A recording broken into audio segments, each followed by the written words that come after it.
What's up, everybody? Sean of the Gathering here from MTG Pro Tutor, and today I'm going to get you from 0 to your first Cockatrice game in less than 10 minutes. So let's dive right in.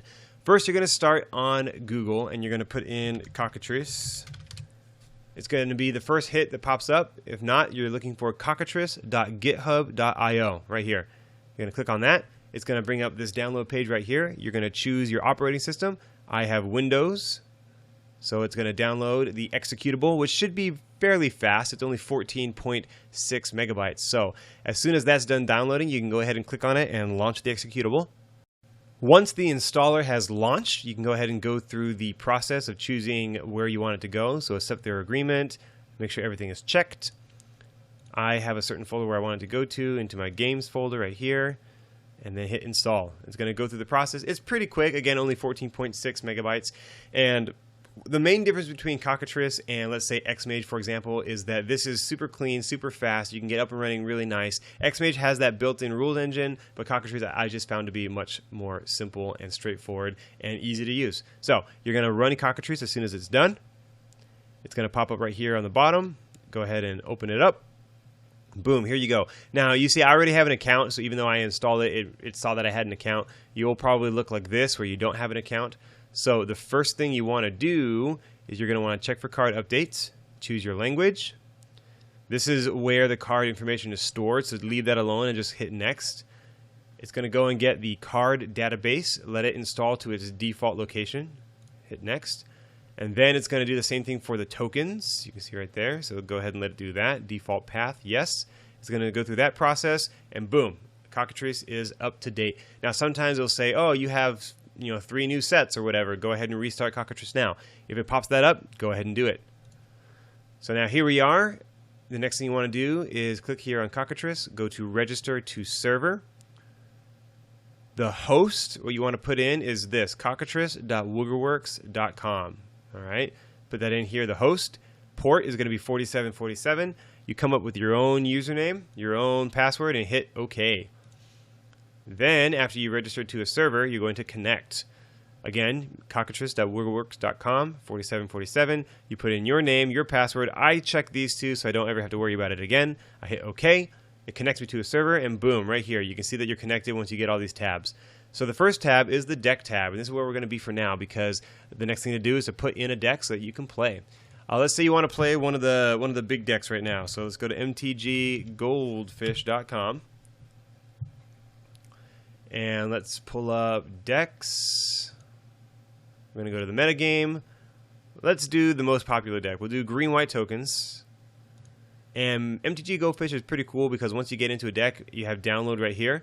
When you click on download, it's going to put the whole deck as a text file, which is perfect because you open that up, you hit Control A and Control C, or basically you want to copy the whole deck to your clipboard. And then you come back to Cockatrice, click on Deck Editor, Load Deck from Clipboard. So it's going to load it up. Here's the entire deck. And when you hit OK, it's actually going to add everything to your to your main board. So it's going to be 75 card main board. So you just take a quick look at what cards were in the sideboard, and by double clicking on them, you move them to the sideboard. So we have 2 Tragic Arrogance in the side. We have 1 Deckenstone, 1 Angelic Purge, Hollow Moonlight, and Clip Wings, the Stasis Snare, and Silk Wrap, and Evolutionary Leap. We're all on the side. 1 Limbala, 1 Lambholt, and 1 Hanger Back, 1 Den Protector. Boom. So now we have a 60-card main and a 15-card side. You go to Deck Editor, Save Deck As. Call it whatever you want. I'm going to call it Standard Green-White Tokens. I already have this one saved. You don't have to put the .cod at the end. You can just put whatever you want. It's going to add it for you. Save. Mine's replacing, so I hit yes. Now that you have a deck, we'll go through these other tabs here. Server, don't worry about it too much. I've never had to fiddle around in here. Account, this is where you can add buddies. So you can join the MTG Pro Tutor Facebook group and ask people what their username is and add them here. Deck storage shows you what decks you have locally versus what you have on the server. Game replay, self-explanatory, it shows you the replays of games you've done recently. And main is where you're really going to dive into things. So you can sort by game type. This shows you all the games that are open right now. You can filter them here. You can join a game. You click on it, hit join, you're ready to go. You can create a game. call it whatever you want. You can make it password protected so you don't get any Joe Schmo. I love using Cockatrice to play with people that I know. So like you and I will hop on Skype, we'll hop on Cockatrice, and then it's just like we're playing at the table with each other. I love it. So that's why I like putting passwords up, because I usually play with people that I know. I'm going to do 1 player here so that you can kind of get a feel for the interface. Normally you obviously would put 2 player. Choose what format it is and restrict only buddies from joining or whatever you want. So again, we're going to do 1 here. Hit OK.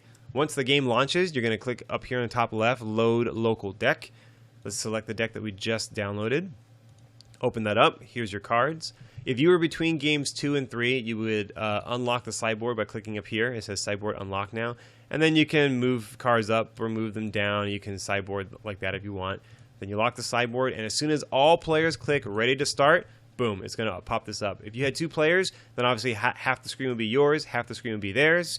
A few quick hotkeys for you to know. Control S is shuffle. You can see down here in the bottom right, it's showing you what's going on. Control I is to roll. So here's a 20-sided die. Just hit Control I and enter. Looks like I got a 15, which is pretty good.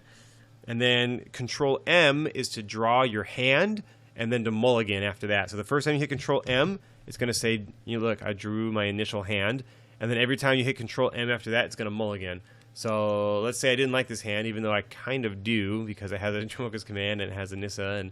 But if I didn't like this hand, you hit Control M and boom, you mulligan. So I'll keep this, why not?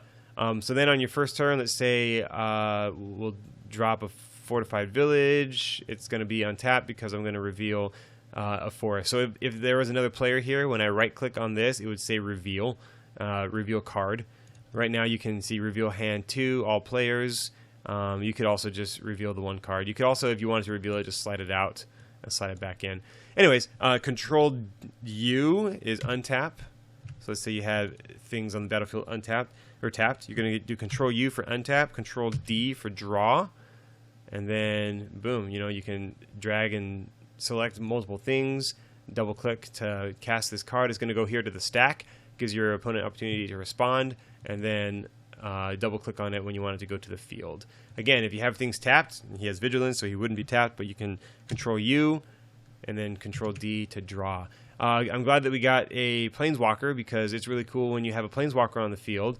You can right click on it and you can do create related card. So Gideon makes 2/2 knights, so you could easily do that. You can create his emblem if you wanted to. Right click, you can set green counter, so he comes into play with 4. And then after that, you can do, add a green counter or remove a green counter, and that's kind of how you manipulate cards in the battlefield. Right click here on the deck. You have different options for what you want to do with your deck. Reveal cards, view the top cards of a library, so you can do view library. Control F3 is view the whole library. If you wanted to reveal or view the top cards, with Control W. Let's say that you were looking at the top 3 cards. Then you can right click and move it to the bottom, and then move this one to the top if you wanted. So that's how that works. Here on the left, you can kind of move through the different phases. This is really useful when you're playing with people that you're not on the phone with.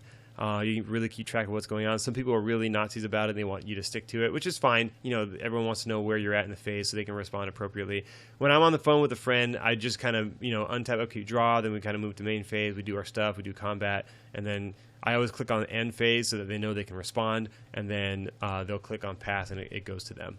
So there you go. There's a quick down and dirty how to load, install, and then get a deck up in Cockatrice, and you're ready to roll. So again, join the Facebook group, mtgprotutor.com/Facebook group, and you can connect with a bunch of players who use Cockatrice and want to get better at Magic just like you. So I'm Sean of the Gathering, and we'll see you in the next video.